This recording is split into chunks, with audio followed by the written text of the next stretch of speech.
Welcome to another episode of the Jampack Report today for Monday, November the 23rd of 2020. Of course, my name is Samuel Adams, and this is a daily gaming news podcast meant to bring you the hottest news you need to know from around the industry. Hosted on YouTube and podcast services around the world 5 days a week, it is your one-stop shop for everything you need to know. So if you enjoy the show and you like what you see, hit that subscribe button and keep coming back for more. But for PlayStation fans who have always been a bit jealous of Xbox Game Pass, I have some good news for you. It looks like PlayStation is planning their response. Sony Interactive Entertainment CEO Jim Ryan says there is news to come on a PlayStation response to Xbox Game Pass, Microsoft's popular subscription-based game service. During an interview with TASS, Ryan was asked about how PlayStation will respond to Game Pass, which has become an increasingly attractive value proposition for Xbox in recent years. While not explaining exactly what the response will be, Ryan did make clear that, quote, there is actually news to come, but just not today, end quote. Ryan went on to point out that PlayStation already has its Now subscription service. He is presumably also not talking about the existing PlayStation Plus collection, which bundles a number of classic PlayStation games into the cost of a PlayStation Plus subscription. Likely, any further response would either be a new service or an addition to one of the former. Xbox Game Pass offers over 100 games as part of a monthly subscription, including all newly released titles from Xbox Game Studios. As its ultimate tier, that includes Xbox Live Gold, EA Play, xCloud, and currently a 30-day subscription to Disney+, it has been a huge success for Microsoft, with 70% of Xbox Series X and S owners subscribing to Game Pass. So, first and foremost, this is why legitimate competition is incredibly important in the gaming industry, because if Microsoft had just faded out and not done an Xbox One and not continued to innovate on the way they bring value to players, Sony would have no reason to create some kind of subscription-based service. Now, the first thing they should do is drop the PlayStation Now branding, because in the minds of players, PlayStation Now is already kind of tainted in a way, because of the fact that it's just not as good as Xbox Game Pass currently is, and it is perceived as the legitimate competitor. Now, even if it improves, there's automatically an uphill battle that has to be fought because of that negative kind of response that many people have when they think about PlayStation Now. That's not to say that there aren't good games on the service, but the way they're presented is a bit laggy depending on your connection. Of course, you can download some of the games now, but few people even realized that was an option if you aren't deeply ingrained in the PlayStation ecosystem. So it would be nice to see a completely new service that bakes in elements of PlayStation Plus and PlayStation Now and comes together to create something new. Alternatively, they could completely revamp PlayStation Plus, which I think could be a good option as well. Now, of course, PlayStation Plus has been doing much better in recent years than Xbox Live Gold, especially when it comes to the free games that are given away, because in the minds of players, that's where the value proposition comes in. PlayStation Plus just seems to be doing better from a marketing perspective. Of course, the games that would normally be given away with Xbox Live Games with Gold have now been included in Xbox Game Pass, so that's kind of where you find the value yourself. Ultimately, the big key here is that Microsoft has shaped their approach to gaming around Game Pass, and that takes commitment. That is a very big order to fill. For instance, again, the statistic is out there that 70% of new owners of an Xbox Series X or an Xbox Series S are subscribers to Xbox Game Pass. That's a lot of dedication. And so, Sony would have to, in order to directly compete with the team at Microsoft, shape their next console generation around a PlayStation subscription. That's talking about new games being available on day one. We're talking about God of War being included with this subscription service. We are talking about the next Ratchet & Clank being included in this subscription service. Horizon Forbidden West in this subscription service. And I don't know that they are ready to dedicate that amount of investment into a new service, because that is a big cost. Because these games are going to sell either way. That's the key here, is that Microsoft brought Xbox Game Pass onto the scene to begin to regain some ground. For instance, while people might already have a deep dedication to PlayStation, and the new God of War will sell incredibly well, a new Killzone would sell incredibly well, Horizon is going to sell incredibly well, there were fewer people that were willing to go all out and really get invested in the newest IP from Xbox. I'm looking at Grounded, for instance, from Obsidian. A fine game, a great game. It is in early access, and people probably would not have played it nearly as much as they have now because of Xbox Game Pass, which has garnered it 5 million players. Now, of course, some of those are paid, but a lot of those are on Xbox Game Pass. The same could go for the Master Chief Collection. The same could go for any of the other games that are included. Gears is a fantastic example. Game Pass pumps life into games and it creates a thriving ecosystem. And PlayStation doesn't have that same need or that necessity currently because their ecosystem is thriving and winning. And so if they do choose to create some kind of subscription service, there has to be an investment that is similar to Microsoft, and I don't know that they will if there isn't a necessity to invest that kind of resource into giving out this subscription. But I'm hoping for the best, and of course any kind of movement is good because this is automatically something that I would get if the value proposition was there.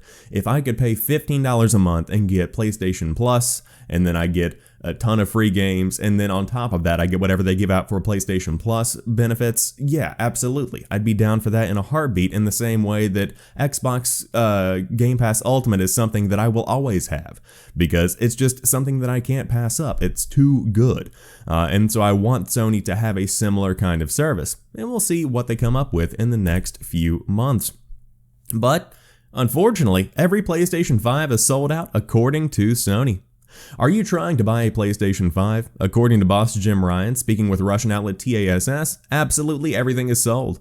While there has been a trickle of PlayStation 5 stock returning to the retail chain last week, it is gone in minutes, and the executive has revealed that after spending much of the year ensuring there is demand for the machine, now he's focused on getting enough devices into the market to meet demand. Quote, "Everything is sold, absolutely everything is sold," he said. "I've spent much of the last year trying to be sure that we can generate enough demand for the product, and now in terms of my executive bandwidth, I'm spending a lot more time on trying to increase supply to meet that demand," end quote. While we are still waiting for a press release on PlayStation 5's initial sales figures, it looks like the company sold every single console it could manufacture. The challenge it now faces is swiftly getting more units into the supply chain, because it looks like the product is poised to be difficult to find for the foreseeable future. This was always going to be the case.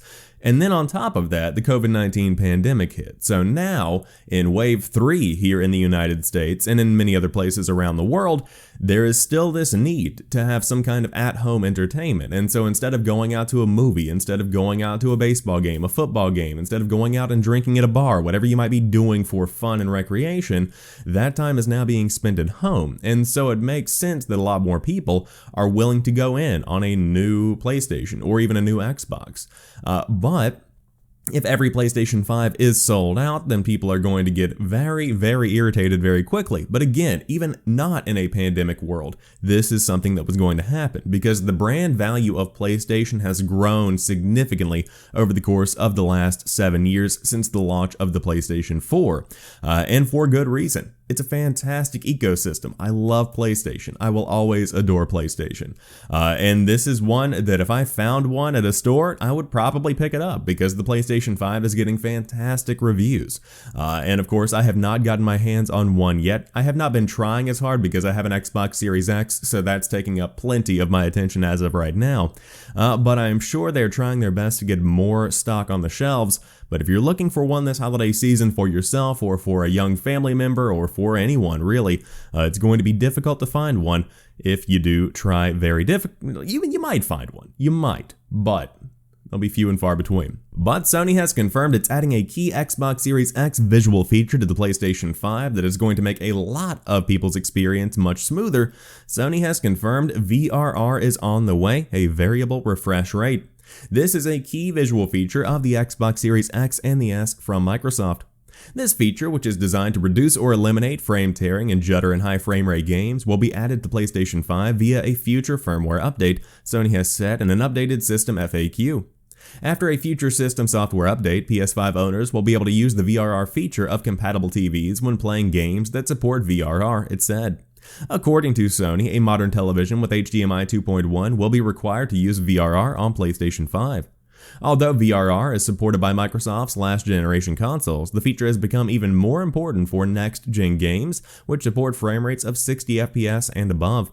As explained by Digital Foundry's Alex Battaglia, the feature is a noticeable omission on PlayStation 5 at launch, as some games, such as Assassin's Creed Valhalla, suffer from visible frame tearing on the platform. As more games target 60 FPS in the cross-gen period and don't quite sustain that target, we're seeing a resurgence in games with screen tearing, something that was all but gone in last-gen systems, he wrote. This is not a welcome development, to be honest, and that's why VRR, variable refresh rate, is such a boon. In terms of the experience on a standard 60Hz display, Series X is clearly worse off in performance terms. However, we tested Valhalla with VRR enabled on an LG CX display and the tearing is gone, and the presentation remains smooth. The console is fully in command of when the screen delivers a new frame, and it's a game changer, especially for this title. The omission of VRR on PlayStation 5 is a real disappointment, not just here in Valhalla, but also in other games like Dirt 5. Assassin's Creed Valhalla does run better on PS5 than it does on Xbox Series X, an analysis of the game recently suggested, and according to a new Digital Foundry analysis, both next-gen versions of the game suffer from screen tearing, often during cutscenes, but sometimes during gameplay, although the Series X version is much more significantly affected. The PS5 version also has a more consistent frame rate compared to Xbox Series X, the publication said. The key takeaway is that PlayStation 5 is much closer to the 60 FPS target more of the time, while Xbox Series X can struggle, it said. In fact, at its worst, we noted PS5 delivering a 15% performance advantage over its Microsoft equivalent in identical scenarios. I would describe the PS5 version as being pretty much a stable 60 FPS experience with occasional little dips, the kind of thing you'd expect on consoles, Digital Foundry's John Linneman adds in the site's video report. Series X definitely needs some work because if you're playing on a normal display, the tearing is extremely distracting, like it's just not good enough. Now I will mention I have not had too many issues on my Xbox Series X, maybe one screen tear here and there, maybe I'm just not noticing it, but it's not really that big of a deal for my gaming experience. However, if you are shaping your console purchase around one game, pre any kind of future patch, it looks like the PlayStation 5 is running Valhalla better than the Xbox Series X, and a lot of people have been discussing why this is. I have seen reports that it's because of this new RDNA 2 architecture that is being used within the Xbox Series X, and developers not being used to that on the console space, so that could potentially be an answer to the questions of why this is happening. But ultimately, the future is going to be fine. Games will continue to improve across all platforms. If you are buying an Xbox Series X or you're planning on buying one, you have nothing to worry about. But this new feature coming to PlayStation 5 is fantastic because, again, it mitigates any kind of issues to an even smaller percentage of people that will experience them if their monitor does support VRR, which many modern monitors are beginning to bake into their experience. So it is nice to see that is going to be added in the future. But now Doom Eternal on Switch will be digital only. Players looking forward to picking up a physical copy of Doom Eternal on Switch are going to be a little disappointed that it's now a digital-only title. It's been a while since we last heard an update on Doom Eternal for the Switch. We knew it was coming, just not when it was coming, but we have finally gotten an update, and it might not be a good one for players looking to snag a copy of the physical game. Customers who pre-ordered Doom Eternal on Switch started to receive messages that their physical pre-orders were being canceled at GameStop. Some people began to wonder if the game was getting canceled altogether, and it turns out Bethesda is not offering physical versions of the game, and it will be a digital-only release. Bethesda released a statement to IGN and stated, quote, "While Doom Eternal is 100% on track for an imminent digital-only release on Nintendo Switch, the absence of a physical release at retail resulted in canceled pre-orders," end quote. The spokesperson continued, "Affected customers will receive full refunds and should contact their preferred retailer for more information. For those who were looking forward to a physical version, they might be disappointed now that they will need to do a hefty download. The file size for the original Doom on the Switch is over 21 gigs, and I would not think this one would be any smaller," says the author. "Make sure to clear some room if you do not have a micro SD with much storage." Doom Eternal is currently out now for PS4, Xbox One, and PC. The game can also be played on PS5 and Series X and S thanks to backward compatibility, with future updates to come and add even more enhancements to those versions of the game.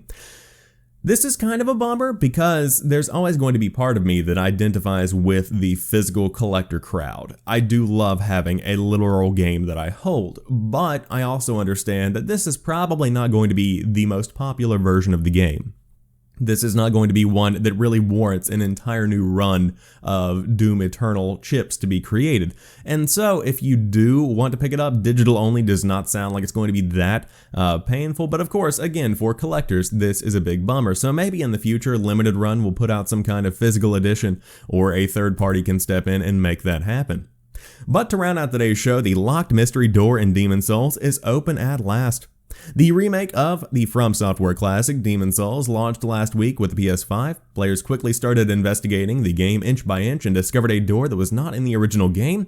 The only problem is that it's locked and no one can figure out how to get inside, or rather that was the case until last week. Twitch streamer Distortion2 finally cracked the code on the Demon's Souls door during a stream last night. To get into the door, Distortion2 traded 30 ceramic coins to Sparkly the Crow to get a rusty key, and waiting for him and all the other players who were soon to follow, behind the door was the Penetrator's armor set. The Penetrator's armor set is exclusive to the Demon's Souls remake and is some pretty heavy-duty stuff. According to the Demon's Souls wiki, which is probably a familiar website for all those who have played the game, the armor provides the player with protection and different resistance against all types of damage and negative status effects, such as blunt damage, bleed, plague, and more. This sort of Easter egg is not new for Bluepoint Games. Their remake of Shadow of the Colossus from 2018 had a similar mystery door that took a lot of fan community work before it was eventually opened. It too was cracked relatively quickly, but obtaining the armor set found behind the Demon's Souls door and the Sword of Dorming from Shadow of the Colossus serve as more things to add to the old gamer's resume. Not familiar with the Sword of Dorming, but I should just dig back into Shadow of the Colossus. If you missed the stream where the door was finally open, you can find that on the Twitch channel, but ultimately, that is the solution to the question we had last week when we said, hey, what is this door and what is going to be behind it? Of course, these little Easter eggs are fantastic in games, and it gives old players that might have been on the fence about coming back to Demon's Souls just one more reason to dive in. But man, I have seen some screenshots of this game shared, and it looks gorgeous. Not one that I'll ever play because I am horrible at Demon's Souls / Dark Souls games, but hey, more power to you if you are in for that experience. But that rounds out today's episode of the Jampack Report. If you enjoyed today's show, drop me a like down below and let me know what story caught your eye, but specifically, how do you feel about PlayStation planning a response to Xbox Game Pass? Are you going to be subscribing if the features are there? Would love to hear what you have to say. But until next time, you guys have a fantastic rest of your day. I'll talk to you soon, and peace.